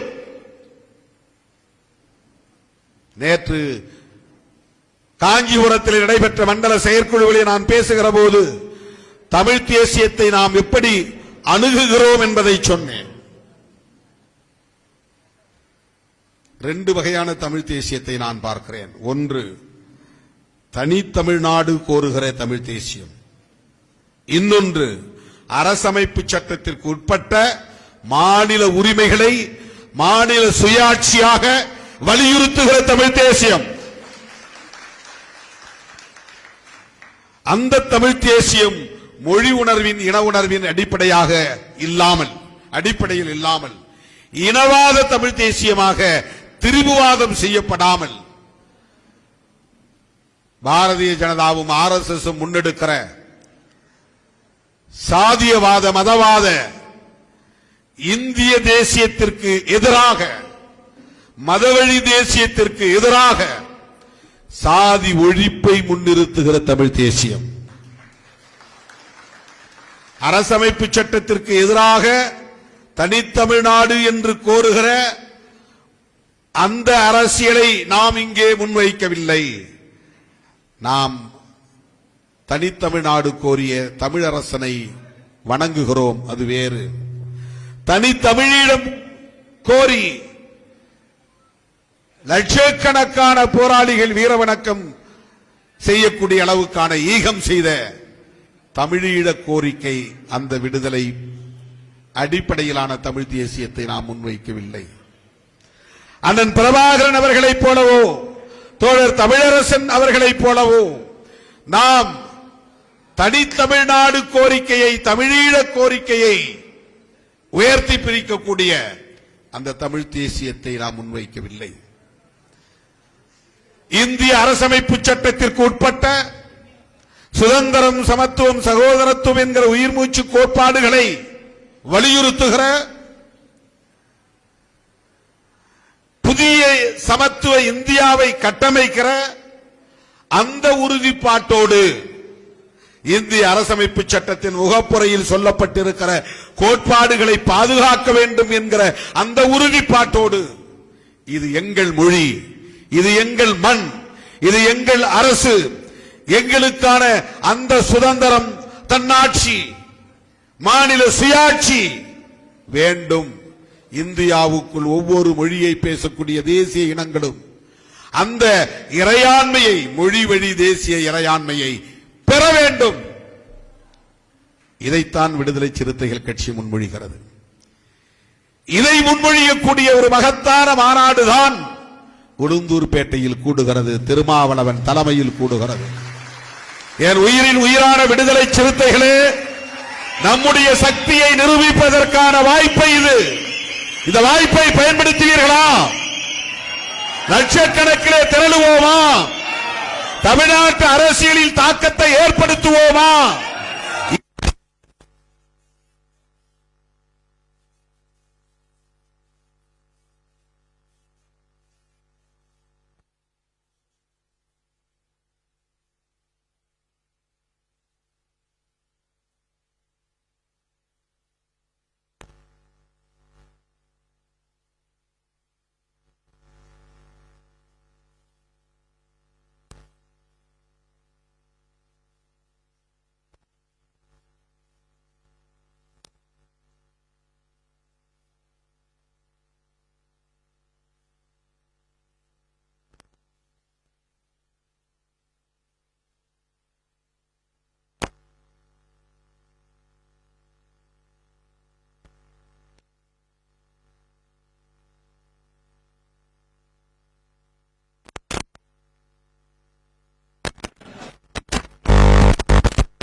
மாவட்ட செயலாளர் சென்னகிருஷ்ணன், சிவபூஷ்